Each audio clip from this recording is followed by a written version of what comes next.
the question I have is, what in you at that young age said, there's no real clear path? So a lot of kids, as I've watched someone who didn't go to college, I watched friends go in, very smart people, and they're doing very well now, but they went in with this like half-ass degree, right? There was no clear direction, which to your point is really a waste of money, unless you're going after a really specific thing. What in you like helped you understand that so young? I don't know. I think probably because I was introduced to that world of, the internet and technology and how there were opportunities out there. And I guess I was just confident in being able to carve something out for myself. It was just like a self-belief that I'm like, if you compare the two paths, like I feel like I'll probably end up at worst at the same point in 10 years, but with this path, there's really no ceiling. I won't feel guilted after getting a degree and spending, $150,000, $2,000 on a degree. I won't feel guilted to stay in that field or in that job if it's not fulfilling me, because I don't have all that financial skin in the game. So I knew that at the least I would be able to have comparable success, but the idea of there being no ceiling was way more attractive. Dude, we all have the best time ever to start a small business. If I'm not going to be 100% in, I'm not going to do it. Come on, man, just be yourself. Yeah, and just show up as yourself. If you don't realize what I'm really about, I'm about freedom, family, and my country. Ev, cheers. Cheers. The infamous Ev. How many people do you think actually understand you've been behind this entire podcast? You do a good job of shouting me out, so probably more than we realize. I saw somebody at the gym the other day, actually, and he was wearing a Fireside hoodie. I texted you who it was. I don't remember. So I went up to him, because I had my water bottle with the Fireside sticker on it, and I pointed to it. He's like, oh yeah, like what's your name? I was like, Evan. He's like, oh, it's you. I was like, oh, cool. The man, hiding in the shadows. I'm really excited to have you on. One of the biggest things that we talk about on every episode, as you know, is people turning around and giving back. And all you have done is give. You've given to me, you've given to everybody in our circle of friends, AJ who just left from Thrive, Trevor, everybody inside the pit that you have worked with, Bill Dorr, Hatteras, tons of people who have walked through these, gates back here. You're somebody that I really appreciate having inside my inner circle, and you're obviously the person I want to have here on Fireside. There's a lot of people who can learn from you. I think videographers is a scarce, I guess you would call it a scarce skill. Yeah, skill set that's not out there much. And the ones that are good at it can make a lot of money. And you have really carved your own path. Again, you represent everything Fireside embodies, and I'm really happy to have you and finally get you to show up and do this. So I'm proud of you. Cheers. Put it off for 70 episodes, 71 episodes. It's all right. When did you think your time was? Big 100. Big 100, yeah. Go 100 in? Yeah. I couldn't let you. No, we'll have someone big for that. I think you said to me, was it probably like 6 weeks ago, 7 weeks? I forget where we were. You're like, I said July 4th. I said the July 4th special. Yeah, Yeah. you did. You say, I'm ready. Speaking of July 4th, like, what's going on right now? A ton of fireworks in the background. It's America. Cameras, or that's gunshots. World War III. We're ready. I'm ready. We're war mode. I got land and ammo. So, obviously, you know how this goes. We like to chronologically walk through people's lives. There's certain things that, as friends, I've discovered about you I want to highlight throughout the show, but really it's always free-flowing. I have no predetermined questions. I want it to be a conversation just like everybody else is, no matter how well we know each other. So, young guy, grew up in Jackson, played lacrosse, wrestled. Talk about your career of school. Yeah, grew up in Jackson, went to Jackson Memorial, graduated 2013. We were a big sports family for sure. Definitely more known for lacrosse. I'm the youngest of three, so I've got two older brothers. Better at lacrosse, but loved wrestling. That's kind of that's really a big foundation of how we kind of approach everything, I would say. But yeah, I mean, my parents were athletic. My dad was a good wrestler growing up, so sports were big for us. It was good. It was fun. And that's what really kind of kept you moving in high school. You were excited to be on the wrestling team, excited to play lacrosse. Yeah. Yep, totally. So, get through high school. How were your grades? I was a solid student. Solid? Yeah. I was AB student. AB student? That's solid. Pretty good. I was a That's pretty good test taker sometimes. Yeah. Then you get into college, right? Where'd you go? Kinda. So towards the end of high school, I guess like my parents had put both of my brothers through college, and I wasn't like too thrilled about any like set career path like laid out for me. At the time, was able to kind of recognize how expensive college was getting too. And just kind of started opening up my horizons a little bit, probably like junior into senior year. Had a couple friends actually who were like the only kids in the school who were into like computer science and programming and coding, different things. And I did like a couple online boot camps that they introduced me to. Never really like stuck with it, but that was a big like mental shift for me because programming, and I mean, we just had Mike Zussman on last week talking with him. I mean, programming it's a very logical skill. It's all logic based. It all makes sense when you boil it down to the binary code of ones and zeros. And it really did like kind of change the way that I thought about things. Why? I guess because I was never great at math. I never loved math, but this just like kind of made sense. And I know that math is obviously very logical too. But it was coinciding around the same time. This is like 2011 to 2013 when there was a lot of like apps being built. So like Instagram was hot in the streets, Twitter was really popping off in like 2010, 2011, Airbnb, Uber. So like everybody was building all these apps. Everybody had an app idea. Everybody Everybody's gonna be building everybody off thought apps. of Uber. Yeah. Everybody had the idea of Uber first. And I never really grew up around like business owners. None of my friends, like parents, were entrepreneurs or anything like that. So at the time, like entrepreneurship was just like, oh, you got to either invent something and get on Shark Tank, or you have to build the next Facebook. So it just seemed like very out of touch, out of like the realistic possibilities. But it just got my wheels spinning to just start learning about what's out there. Obviously, this was like a whole new territory, the digital space, and there was a ton of leverage built into it. So I knew that I wasn't going to be building apps and stuff, but I could probably find a way in the digital space somehow.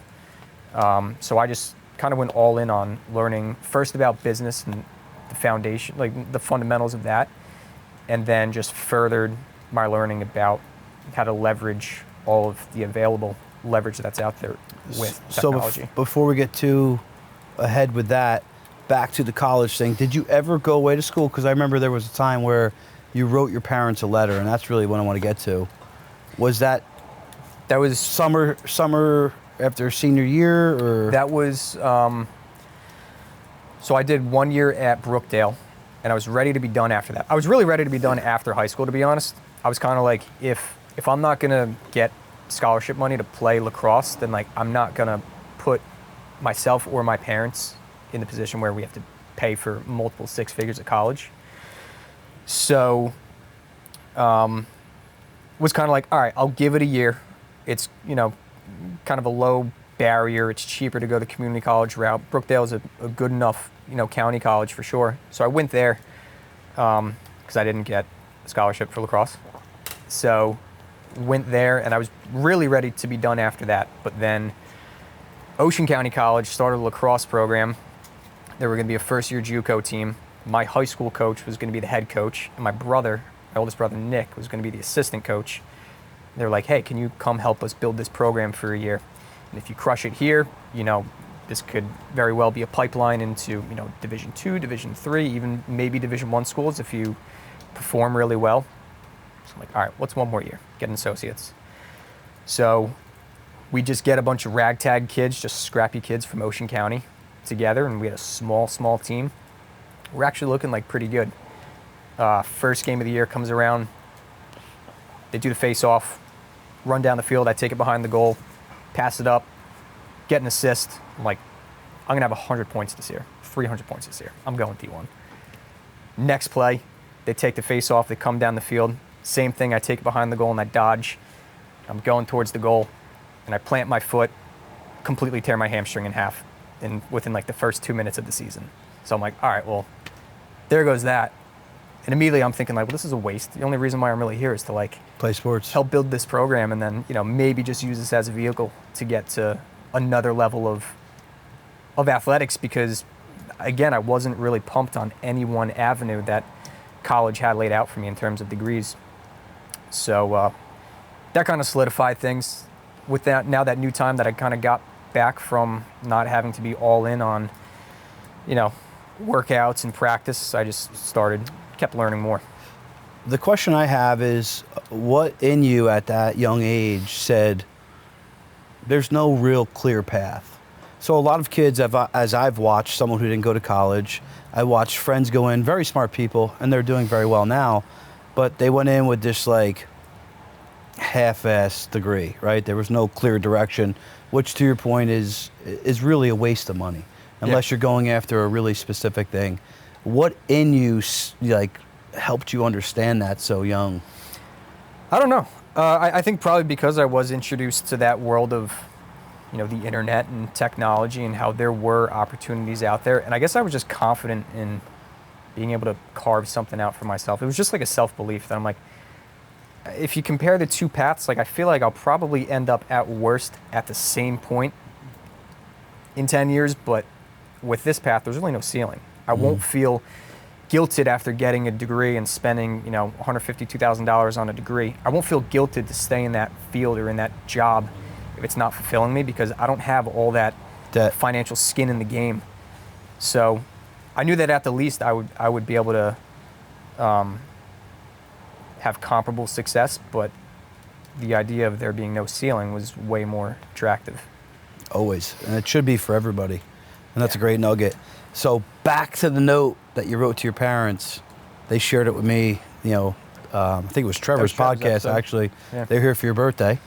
And afterwards, they talked about that letter you wrote to them. When did that transpire? That was like the last paper that I had to write the second year of college.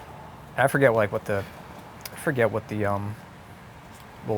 writing prompt was, but basically just like at the end, I like kind of like in a roundabout way brought it back to, I forget exactly how I did. I'll find it, but basically I just wrote in my paper, and I just like kind of like jokingly kind of gave it to them. I was like, yeah, can you guys like proofread this? And at the end they saw like, that I didn't have any plans to transfer out or visit any more schools, anything like that. And I remember I went to class to submit it, and by the time I got back, they had read it, and they were like, cool, do it, go for it. That's awesome. Yeah, they're all about. They're supportive. So now you're how old? 20. 20 years old. You like the digital space. You don't know what direction you want to go. How did you end up in the real estate space? Through a family friend, or actually kind of like a distant relative even. He was a top producer up in like the Middletown, Red Bank area. I'd met him at a couple family parties, and people in my family knew that I was looking to basically just like find a mentor and work with somebody. They were like, oh, this is a perfect guy for you to do that with. So basically approached him, and I was like, listen, I'd love to learn from you. I don't really have any aspirations of being a realtor, but in kind of scoping out the landscape of different careers, I realized that realtors were very well connected. They did kind of have in a way, a helicopter view over things. They were working with so many different businesses because, the first thing they're entrepreneurs. They're all individual business owners. Yeah, they are for sure. And also, like if you're representing a buyer, like when somebody buys a house, one of the first things that they do is they want to make renovations or do any kind of work. So I was like, this is a cool kind of discovery zone for me to be in, where I can not only meet a lot of businesses being in this space, but also we were cranking out a ton of volume. We were doing like, there's 3 of us. It was him, it was me, and then we had a transaction coordinator, and we were doing like 45 million a year in transactions, like 100 houses. Yeah, it's a lot. I was running myself into the ground. But also meeting with the homeowners up in those wealthy areas, the Red Bank, Rumson, Colts Neck, Homedale, and I'm picking their brain. I'm like, within reason, without being too nosy, finding out what they do and what their paths were, and you go about it the right way. People are very willing to share, their story and any little nuggets. I think most people want to. It's just like, If you stroke their ego a little bit, you're like, you got a great house. well, that's what it is. Like, they want to teach somebody else. I want to teach somebody else. That's why I'm doing the pit. It feels good. It's fulfilling. And most people, human nature is, they want to talk about themselves. So you start learning the real estate business. You kind of fell into a niche of the marketing side of it. Talk about that and what you were doing for Chris at the time. Yeah, so it was Chris Walsh. So I started just as like his assistant, and I came to him in the beginning, and I said, you don't have to pay me anything. I'm still living at my parents' house. Once I prove myself to you, pay me what you think I'm worth. I've got time. I've got no overhead.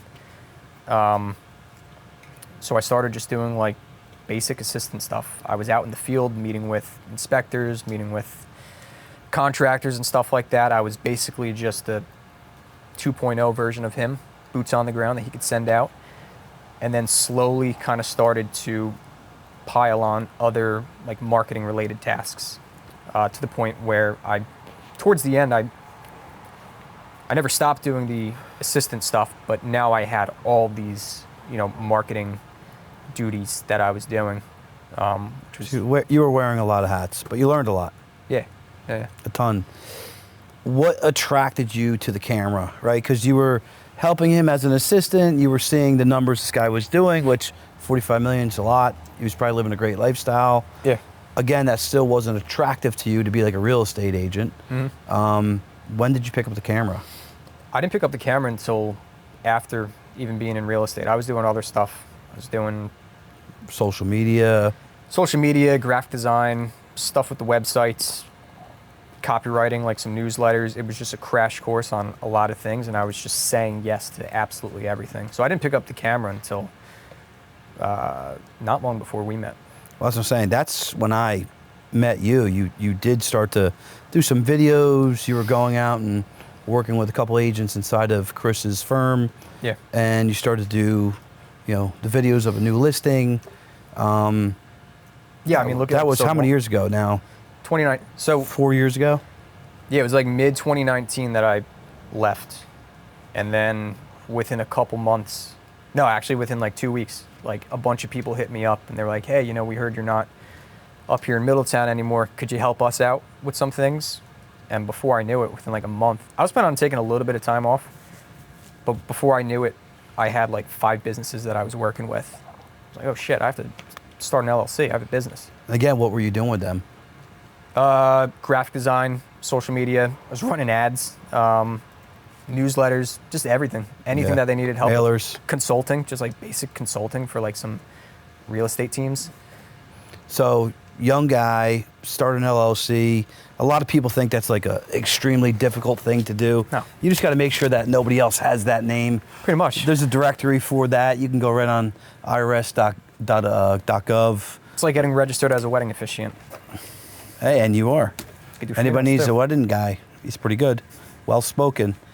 So, at what point, from your perspective, did we meet? We got connected because you were looking for graphics.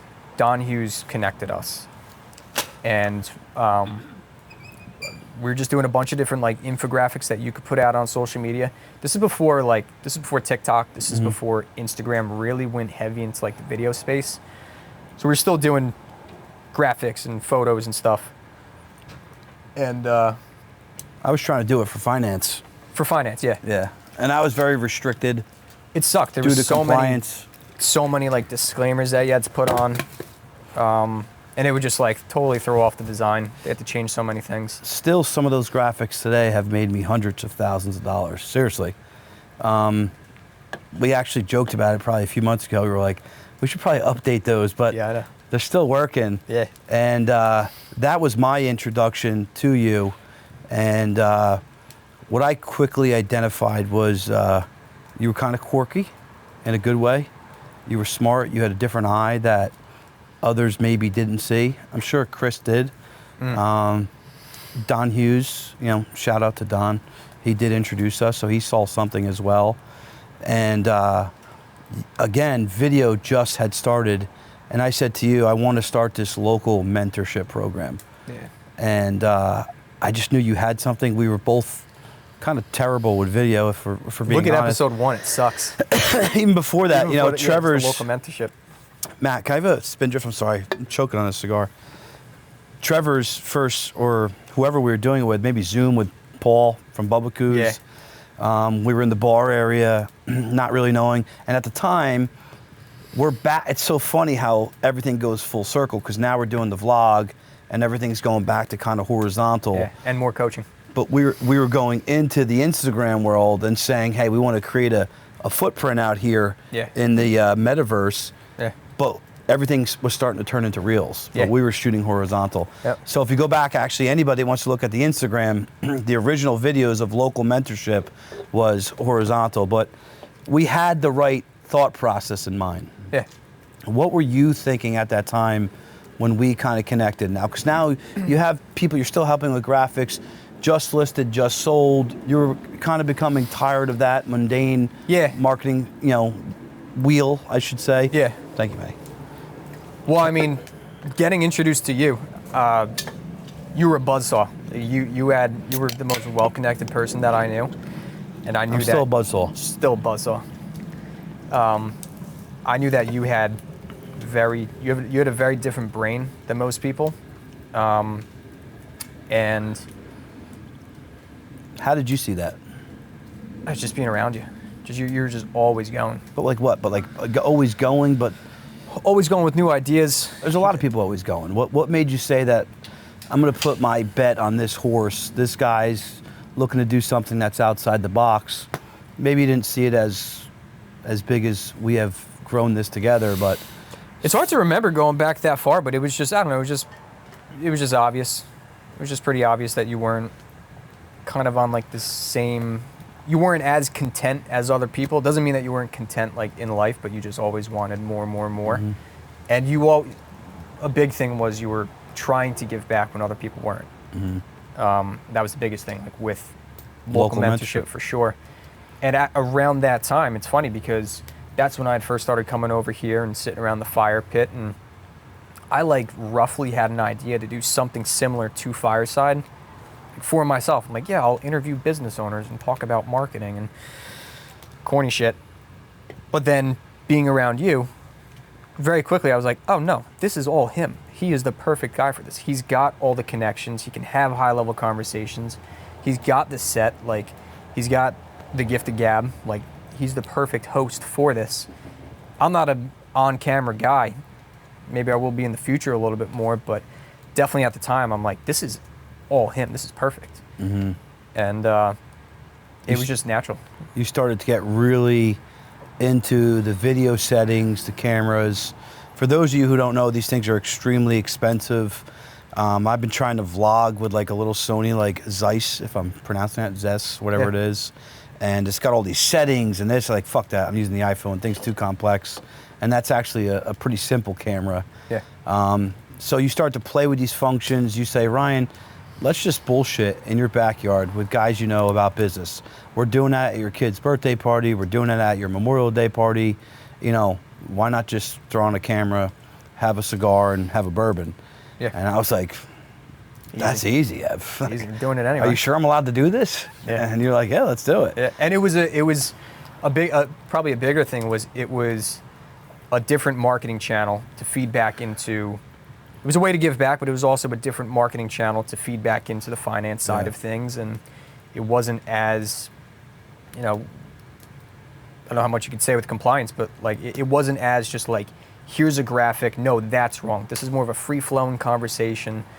You can kind of. It was an end around. It was an end around to still feed my ecosystem, which is finance, which is still my main driver, and that was something that we were looking to do. That was your marketing strategy for me.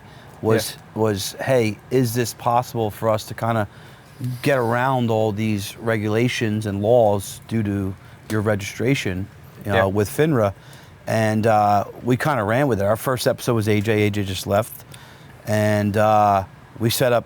We didn't even have lights, I don't think. Yeah, did we have lights? I don't know. I don't know. We didn't have a sign.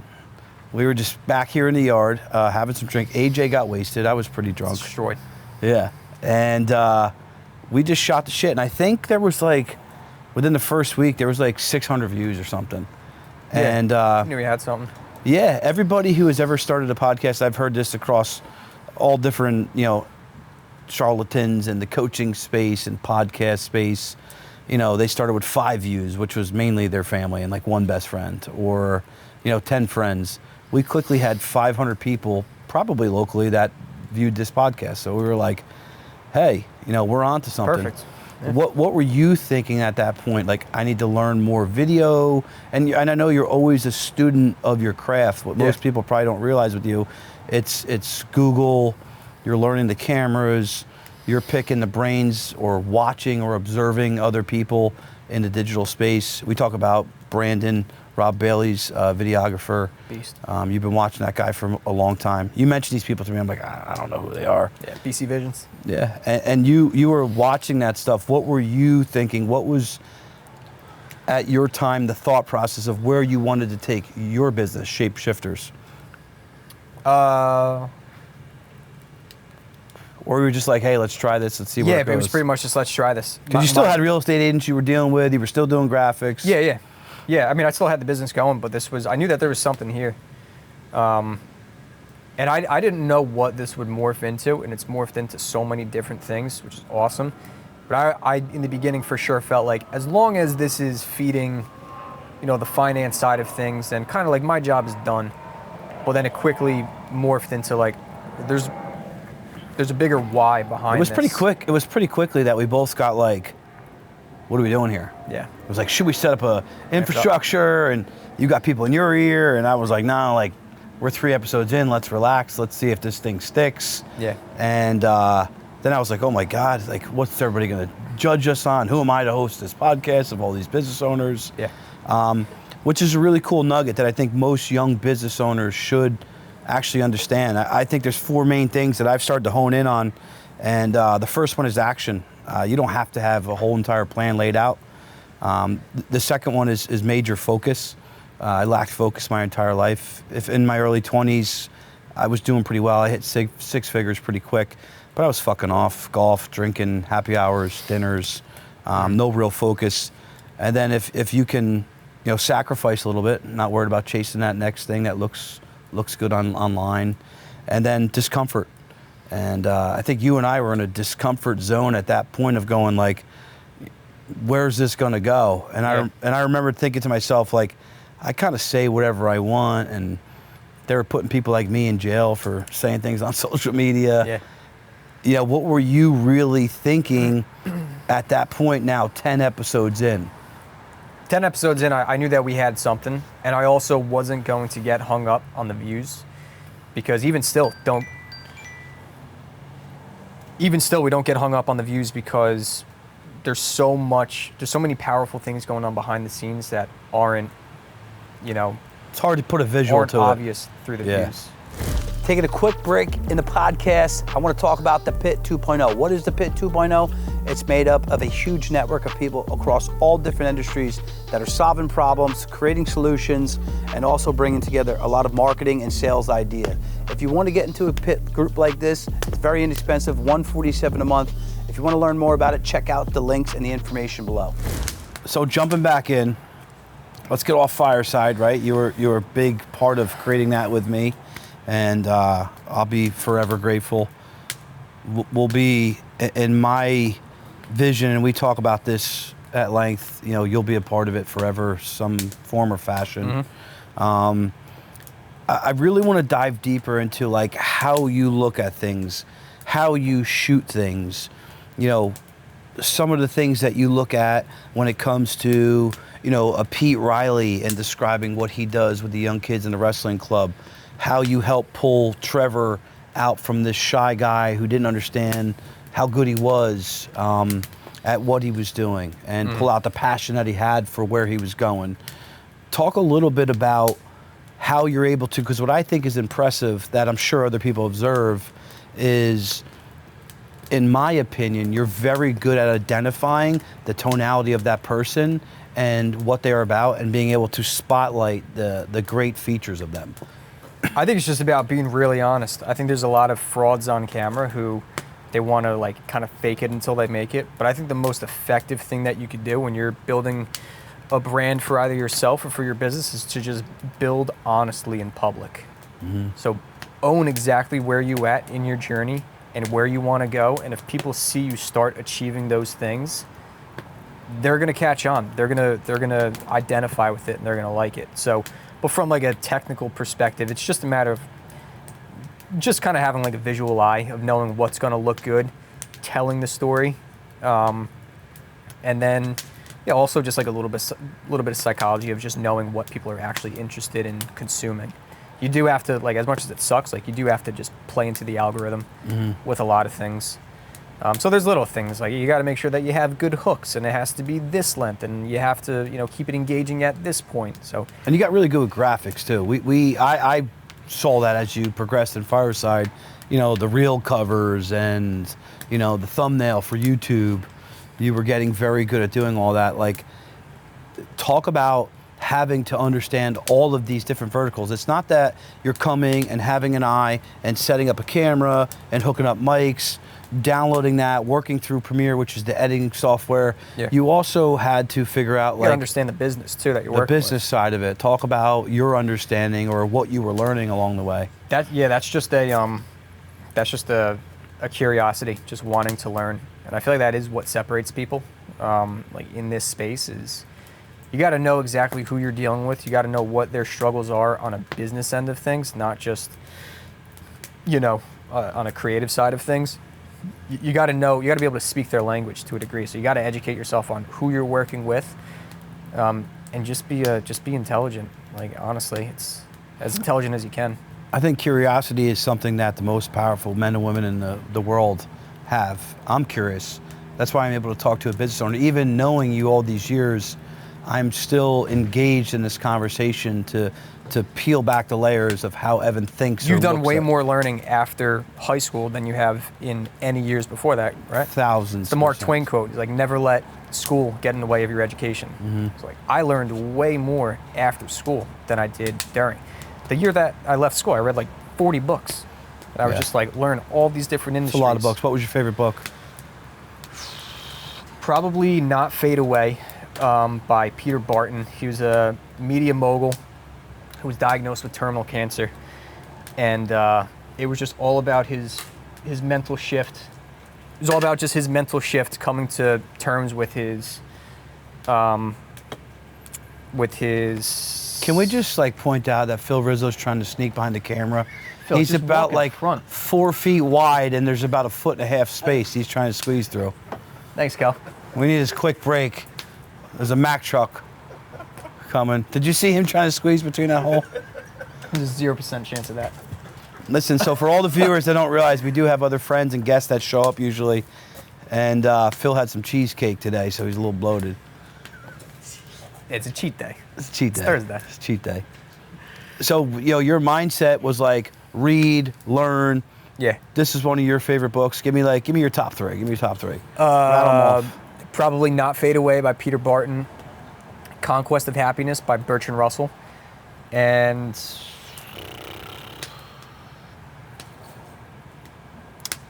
$100 Startup was a good one too. Yeah. Just all about startups that you can start with $100. Just bootstrapping your way, just grinding your way. That's a funny one that you point out. Don't you think that like most people who are thinking about getting into like entrepreneurship or business ownership, they read something like that and they're like, that's bullshit. Yeah. You can't start with $100. This is a marketing scheme. They just want to sell the book. But like entrepreneurship, business ownership, the American dream, it shouldn't be, and it really isn't. But for most Americans, it shouldn't be building the next Uber, building the next Facebook, building the next Airbnb, like going on Shark Tank and inventing something. Like the American dream for most people is building John's Power Washing from $250,000 to $500,000 with a small team so that you can take home $200,000 And have a nice home and a have fence a nice home and a pool.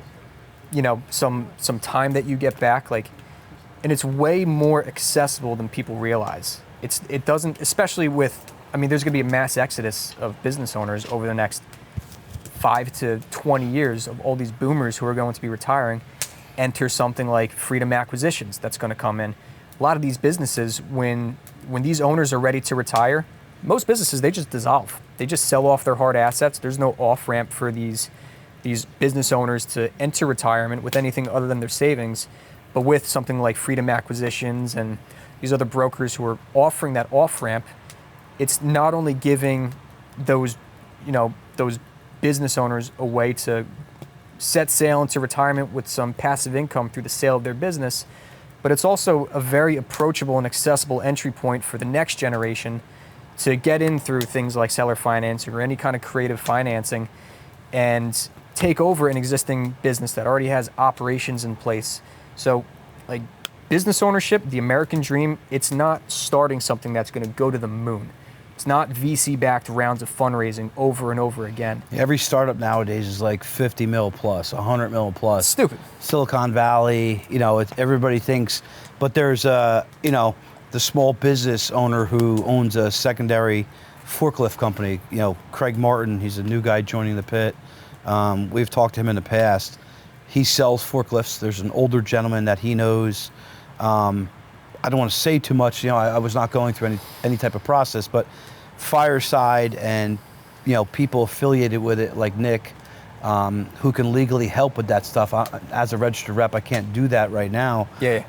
But we want to help take the young guy, to your point, and give him the opportunity and help the old guy secure what he worked hard to build up. Yeah, it's way more approachable than people really realize. That's a $10 million business I'm referencing.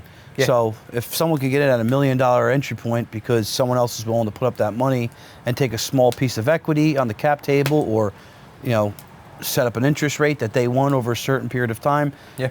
To your point, the older gentleman gets to go get some mailbox money for 10 plus years, and the young gun gets an opportunity.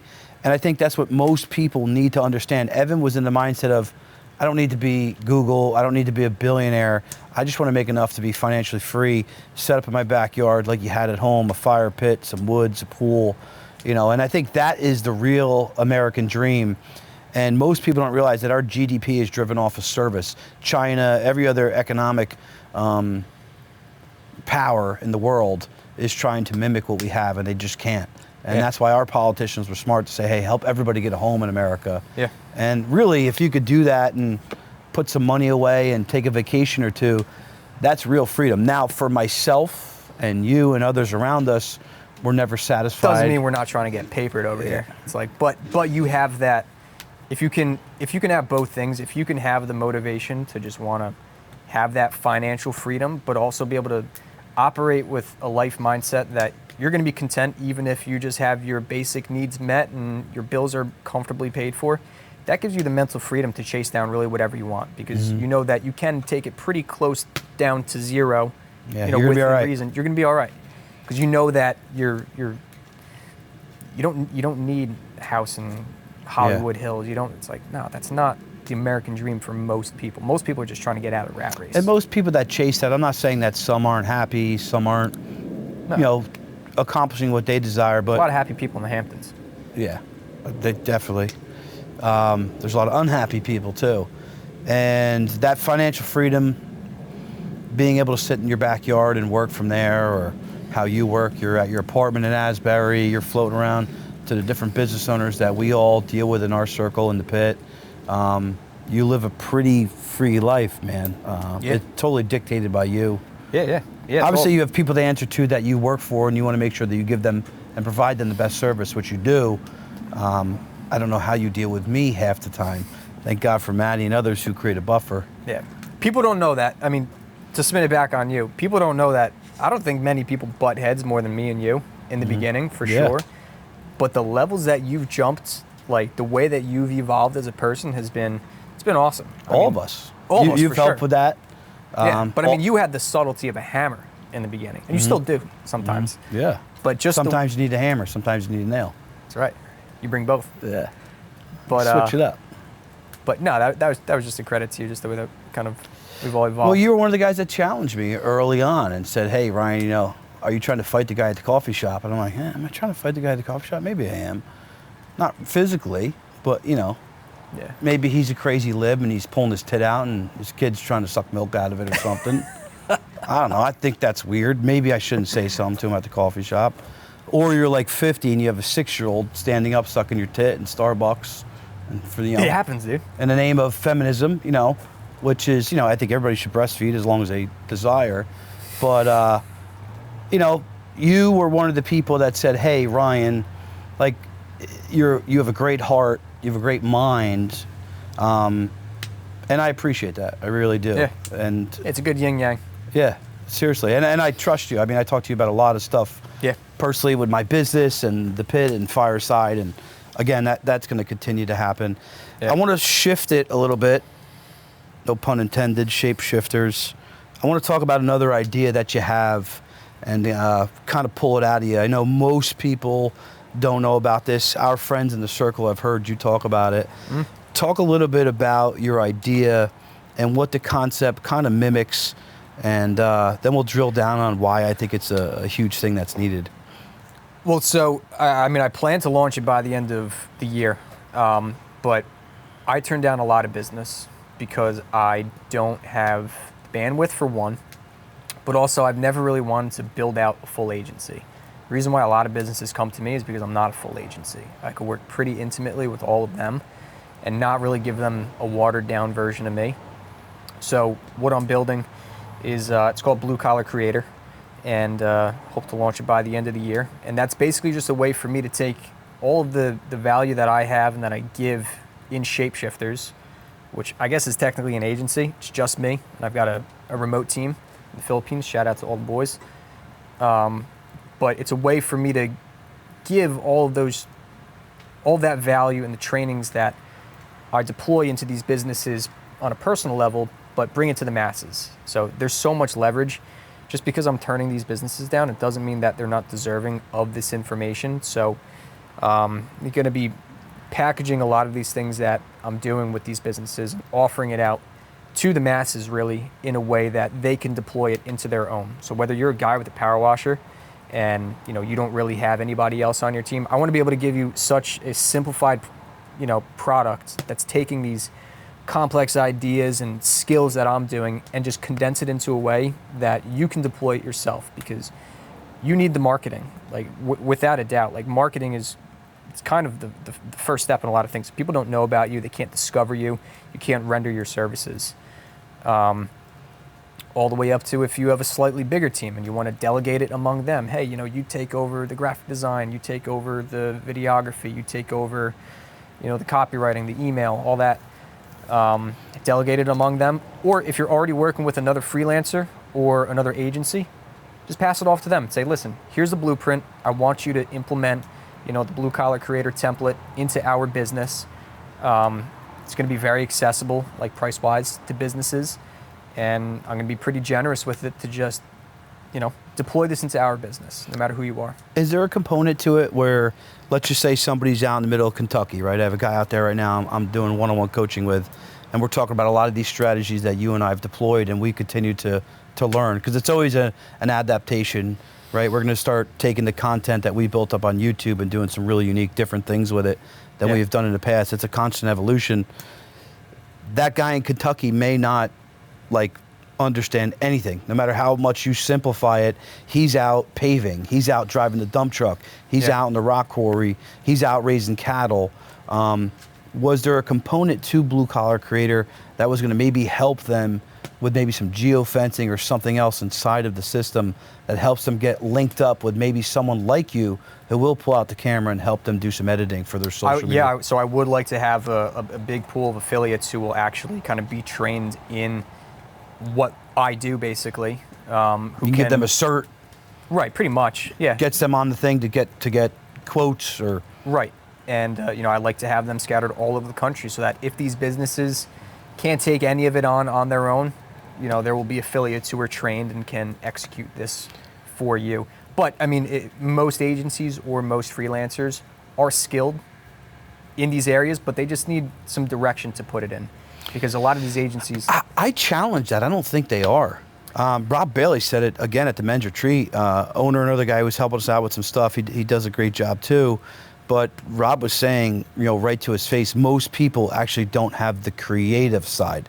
You could turn on a camera right? But they don't Yeah. actually know how to do what BC Vision is, right? BC BC Vision and or what you do, and maybe a couple of the great people out there of these guys like Keaton and Whalen and all these Yeah. guys who are big influencers.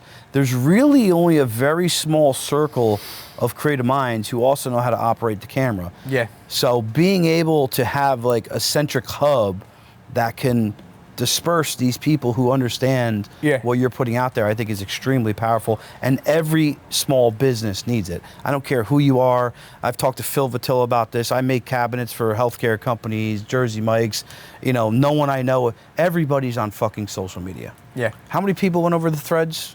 How much is it up to? Anybody know? Tens of millions. Tens of millions, way more than that. I think it's in the billions already. Yeah. No, like think about it, billions. So you're buying land online. So if you're a small business owner and you're not doing video, I think you're crazy. And this Yeah. is something you can get in at a very... And it doesn't mean that you have to buy a $10,000 camera rig like I have. Pull out your cell phone. Pull Yep. your cell phone up. That's what we're doing with Show the you the vlog. right settings. Yeah. That's it. It doesn't have. That's the thing. It's taking very otherwise complex topics and ideas and condensing them into what fits you where you're at. Because a lot of these people aren't doing anything, and I forget how behind a lot of people are because this just isn't their space. I mean, Yeah, they never thought about it. if Matt Baldwin was like, "Hey, come, do plumbing with me," I'd be like, "I don't know what to do." And if I took him on a job with me, he'd be like, "Dude, I don't know what to do." So it's meeting them kind of where they're at, equipping them with the tools to get going. But there's also another level to it where those agencies or those freelancers who it's being passed off to, say you are a Belmar Plumbing and you pass it off to the freelancer that you're working with right now. Matt, I don't know why you never called me. I don't know what he's doing. His beard's in the way of his brain. He's in South Carolina or something right now. He's chilling. But I distracted you. Yeah, you want to be able to provide it to companies like Belmar and also be able to connect it with somebody who can help and execute it. right, And that's what I was gonna get at. There's no excuse if you have this blueprint. It's going to be very. it's a discipline that needs to be done, again, in every business. If you're not doing it, I talked about a guy the other day. He called me up. He's down in Florida. Seems like a pretty successful guy. Talked to him really sharp, very likable. I really like him. He's been following me for a couple of years. And I get on his Instagram and it's just like terrible video. Like, dude, what are you doing? Like, hire somebody that can give you a professional edit. Like, if it wasn't for you, half the shit I say that wasn't edited would be like mispronounced. Yeah. I'd probably be saying some reckless shit that would have got me thrown off the internet already. Yeah. So like you should be working with somebody. You wouldn't like go try to fucking diagnose your own tumor. Right. Like this is something that And it goes beyond video too. I mean, a lot of people, they see the video because that's what's in demand a lot. It's a lot of what I do, but there are a lot of other skills that are necessary to have a business. I mean, you need landing pages, you need a newsletter, you need all these different touch points and all these other marketing verticals, which is it's all part of the ecosystem. That's what I've liked to see in our relationship is I'm also, and Trevor and others are like a test pilot for you. Yeah. Like the YouTube, like we've been just piling in content. And now everybody around us, smart creatives like Rob Bailey are like, yo, you have mad content. Mike Tanrich, another one. You have mad content. Like start scrubbing that and breaking it down into some great keywords and work on the SEO. These are all things that you have literally done. You're going to have a legit track record, and then you're going to be able to give this back to the country at a very low cost. And that's what I want to skip to next is your heart and who you are as a person. Obviously, you were raised as a Christian, always taught to like give, care about others. I'm not saying that's you what you do now or what you're about. It's not about the religion side of it. But I've seen you continue to love on me, others around you that are not easy to deal with, and kind of like take the high road. These people you hired over in the Philippines, you very much care about them. It's not just like, hey, I have this team of guys that are remote. You're talking about their family around the holidays, and you're, I think, employing an entire family right now, if I'm not mistaken. Yeah, husband, wife, brother-in-law, 2 friends. Yeah, and you talk to me a lot about how poor people are in the Philippines, in the area where these people are, and they do an excellent job, and I appreciate it. Especially shout out to James. Yeah, I mean, James is going to be editing this episode. Yeah, James, we need to give you some more gear. Like, we don't send you enough stuff. I know. What size is he? It's probably large. Large? It's tall. We got to send you some gear, James. We're getting on a company workout plan too. But you go deeper. You go deeper into like who someone is, what they're about, and that's who you are. Talk about where that comes from. That's all my parents, for sure. We they're the most giving people that I've honestly ever known. My parents had a very interesting approach to, I guess, just life. And that was, my dad would always say, never let making a living get in the way of having a life. So, funny story actually. He was, he took an aptitude test in high school, which is basically just like, what should you have a career in? Took the test, you should be an engineer. Went to NJIT, became a mechanical engineer, worked a couple jobs, and around when my brothers were very, very young, they're like 5 and 7 years older than me, he had gotten a job offer to, it was a new position where he was going to be on the road a lot. He was probably going to be making, I think, like double what he had been making. I might be wrong with that, but it was a significant pay raise. But he was going to be on the road a lot. He was going to be away from the family. 2 young kids at the time. I wasn't in the picture yet. And he was just racking his brain over it. And he and my mom, were looking at the job offer. They're sitting on the edge of their bed. They're reading the Bible. They're looking at different scriptures. And they're praying about it. And ultimately he decided, I'm not going to compromise making more money, to not be around my family. So he took that job offer, just put it in this filing cabinet, put it into the closet, and that was it. Bounced around to a couple more jobs. Fast forward like 15 years, they're cleaning out that closet, and they come across that box, and he pulls it out. And he pulls out that job offer, and he's like, oh shit, like, look at this. My mom's looking at it. Stuck to the back of it was a picture that he took on my brother Nick's first day of elementary school. We lived right across from the elementary school, so we would all walk to school. So, walked as a family up to school, sending Nick off, and he took a picture of Nick and my brother Chris just giving a huge hug and kiss to each other. And as soon as they saw that, they knew immediately we made the right move. You wouldn't have been there for that. You would have missed not just so many firsts, but so many key moments in life. And they knew right in that moment that it was the right move. And they've just always had a family first, but also just a very altruistic mentality, with caring for other people. I mean, we were caretakers for multiple people growing up. And I was going to say, your parents had, through random circumstances, ran into this older gentleman. Was it up near a vacation spot you guys went to? So that was up in Palisades Park, where my grandpa lives, my dad's dad. And we would go to, I think it was every Friday, we would go up to Pal Park. We would go to a diner with my grandpa, have dinner with him. And we did it for years. And we were going to be moving my grandpa down to us in the Villages, right behind Woolies in, is that Farmingdale? Freehold. In Freehold. And our last dinner, we had a note dropped off to us by the waiter. And they said, this is from that man over there. He just wanted me to give this to you. And inside I think it was like $1,000. And it was a note. And it basically said, you don't know me, I don't know you, but I've been coming here every time that you've been here, and I've basically been living vicariously through you. Hearing your stories. He was just sitting right at the counter, right at the bar where we had our table, just a couple feet away. And we ended up talking to him, going back I think we went back for like another year or so. Come to find out, he was an older gentleman who was on dialysis. He was pretty much fully blind. Really had no family. He lived alone, and we really kind of took him in as just another part of our family. We ended up moving him down directly across the street from my grandpa in the Villages of Freehold right after my grandpa passed. and we were cooking food for him. My mom was with him every day, taking him to doctor's appointments. He was coming to church with us. He was having dinner with us like throughout the week. He was just a huge part of our lives. But he was brilliant. He was, he started losing his vision through childhood. He was pretty much completely blind. He graduated Ridgefield Park High School in like 1962 or something, valedictorian, brilliant, like savant level brilliance. Went on to MIT and studied computer science there and crushed it there.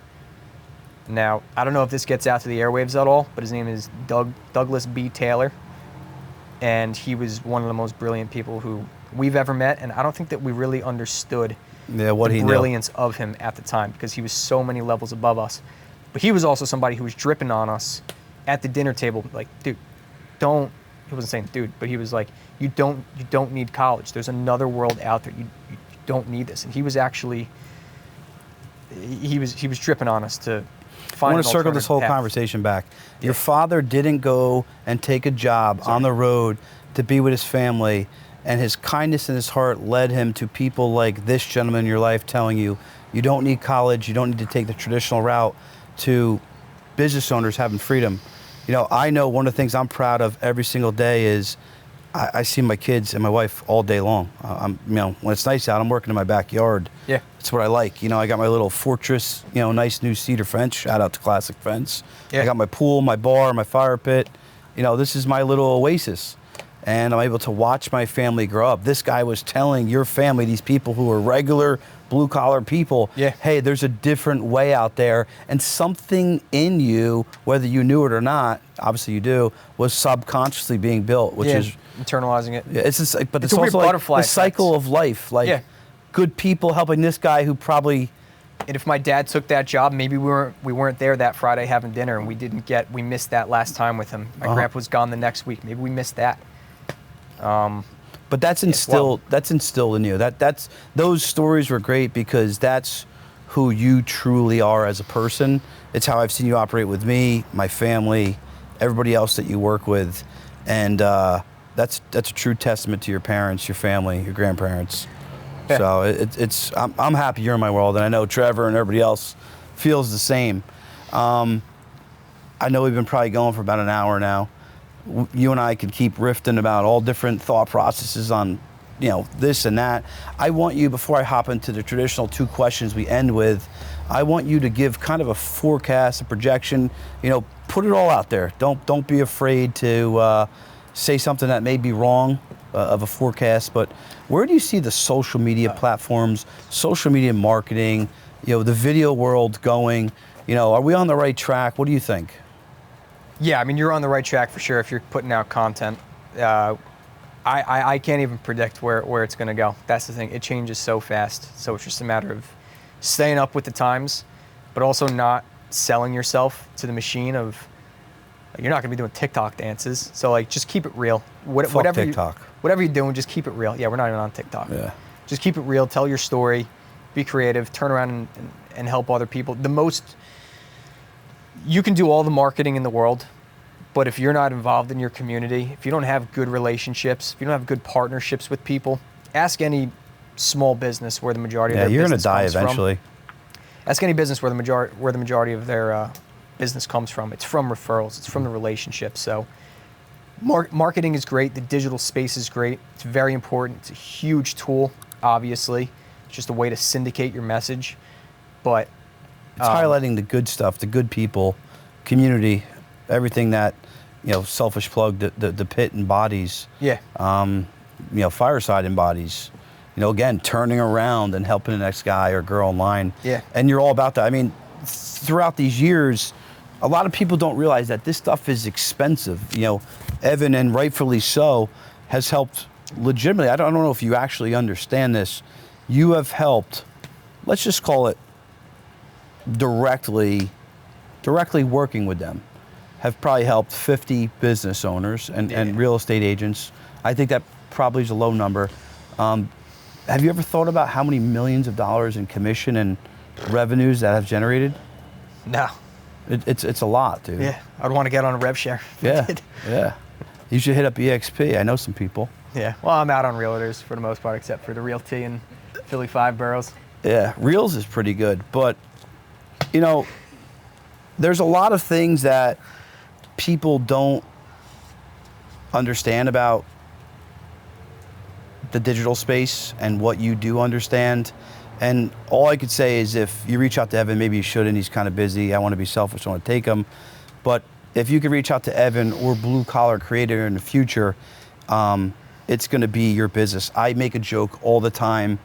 If you are operating right now on a beeper when cell phones have been out for 5 years, that's kind of like you working in this current environment and not utilizing social media and the skills that you have acquired. Yeah. It's crazy not to do it, and it's not going anywhere. I mean, if anybody follows the stock market, go look what tech did the last 3 months. It's just insane, you know, from where it was 1 year ago.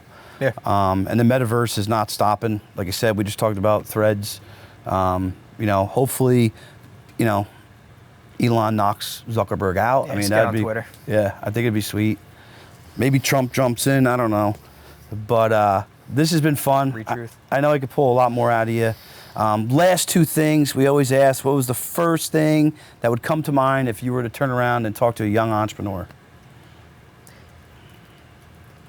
If you're young, if you're just starting out, extend yourself to do things as close to free as you possibly can, because it's not going to be free for long. If you can, it's the best cheat code that you have, especially when you're young, is if you're willing to identify somebody who's a couple years ahead of you, who you think that you can learn from, offer to do stuff for them for free. A couple projects, doesn't have to be like a full-time gig, but that's the easiest foot in the door versus just like applying. Prove your worth. They're going to appreciate it. And it's just a fast track to getting into their world, and all the opportunities that will reveal themselves are going to be really life-changing. So be willing to do that. I did that early on, and I'm still very much of the mindset of Give first. give first. Just undercharge, over-deliver. You reminded me of what I was going to say. My ADD kicked in. Say this stuff is very expensive, but early on, you know, you were doing that exact thing for me. Like, hey, Ryan, I believe in where this is going, especially after the 10th episode. Yeah. And this could quickly cost me, between all of the things you do for me, $5,000 to $8,000 a month. You know, supply and demand. You know, there's not many guys who understand what you know. Yeah. They have an eye like you have. And I think the best part about you is that giving nature, you know, and sometimes I think you still probably give too much, but Yeah. I don't think you'll change much. I try to think in terms of decades. So like something like Blue Collar Creator, you know, that I'm going to launch, that's something that I feel will dwarf Shapeshifters. 10% to the big guy. Of course. It's a tithe. It's Trev. a tithe. Big guy, big guy. Yeah. Big guy, bigger guy. Yeah. Hey, listen, I prayed tonight in the urinal. I said, God, Give me 10% of just Blue give me Collar. 10%. You know, I'm in. I'm going to be like Prime, Dion. Yeah. Give all the credit to God. God did it. Took off my foot, but God's Yeah. taking me through a lesson. Dion's sure. the man. Anyway, No, but- we're getting sidetracked. Second question. Yeah. Well, really a statement or comment that you want to make. Give a shout out to 2 or 3 business owners either that we have worked with, you have worked with, and I know you work with a ton of them, and it's hard to narrow it down to 2 or 3. But Yeah. you know, just some people that have impacted you, or you like what they're about, what their business is about. Obviously got to give a shout out to pretty much everybody in the pit. Trevor's sitting right here. His trajectory's been awesome. I mean, happy birthday. It was his birthday yesterday, but he and I have just become super tight. His trajectory, his story is just awesome. He's way more than a realtor. His visions are set very, very far out, but he's exactly kind of what I've been talking about, of just having that grounded mentality, but that ambition to provide more. Shout out to Trevor. Shout out to just everybody in the pit. Phil Rizzo, you know, there's 80 people in the pit. Shout out to just the pit in general. If you're not in there, that's just, it's an elite group of business owners who are turning around and helping each other in a way that really hasn't been done before. I mean, a lot of people in our group are a part of a lot of other groups, and they're not getting a fraction of the value that we're given in there, just through having genuine connections with each other. And, you know, you can look at the YouTube views that maybe we do, and they're not huge, but make no mistake about it, there's so many powerful things going on. I mean, multiple 7 figures in Well, Rob said that when he came to the men's retreat in the event. He was like, his exact words, I don't know if I can say it on camera, he said, "Why are these people sucking your dick?" I think it was something along the lines like that. And what he quickly identified, whether, and that's what people need to understand, whether you have 40 people who are in your crew, or 80 people in your crew, or 10 people in your crew, or 1,500 followers on Instagram, or 500,000 followers on Instagram, if those people are down for the cause and you're all on the same page, it's unstoppable. It's literally unstoppable. Like, I think the coaching groups are, they're corny. Like, I'm not somebody who's a part of things that are like, put me on stage, speak to you. Like, the other events I plan to do, and we all plan to do, I'm gonna do breakout sessions. It's not because I'm intimidated to be on the stage and tell you what I'm about. I actually feel awkward because I don't think anybody should be talking, from the pulpit. Even the Pope, Yeah. What'd that guy do? I won't go there. We can get into it. We should probably leave that for later. Episode 100. Yeah. We can invite the Vatican. You think they'd come? Probably. Probably hanging out with Biden. So, obviously, you want to give a shout out to the pit. Anybody else? Dalen's detailing. Dalen Wellstead. He's a member of the pit too, but he and I went to high school together. He wrestled. Just a salt of the earth guy. We kind of lost touch a little bit, but he's got a mobile detailing shop. Seeger, and I want to say either Toms River or He's Island. got a nice looking garage. I've chatted with him via DM. Dude, the cars that he does are sick. Tom Mullen, a couple other guys have been in there. Tom has, yeah. Yeah. But He's vet over there. Nice. They he's just good people. He's just a great kid, and there's not many people who have gone down the path of entrepreneurship who I graduated with. There's one person who I could look to and just admire at what he's built. It's for sure Dalen. He'll come on for sure. We'll get him on. We'll get him. And then Complete Power Washing. It's my brother Nick. It's his best friend Adam. Veteran owned out in big in the Ocean County area. Shout out to the veterans. Shout out to the vets. So just shout out to Adam, what he's building there. Shout out to America. Where do you think this is all taking us? That's wherever we want to go. I mean, it changes every quarter. There's new opportunities coming up. I think the opportunities.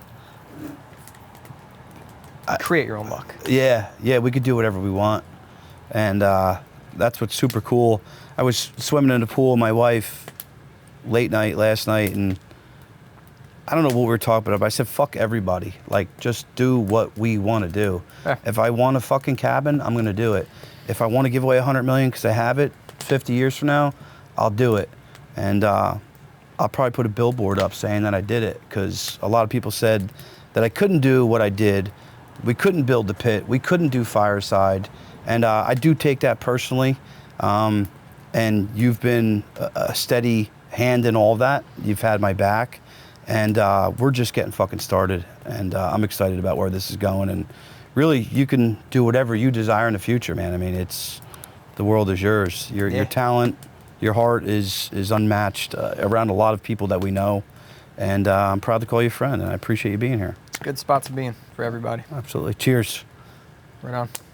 If you enjoyed the podcast and you want to learn more about it, check out the links below.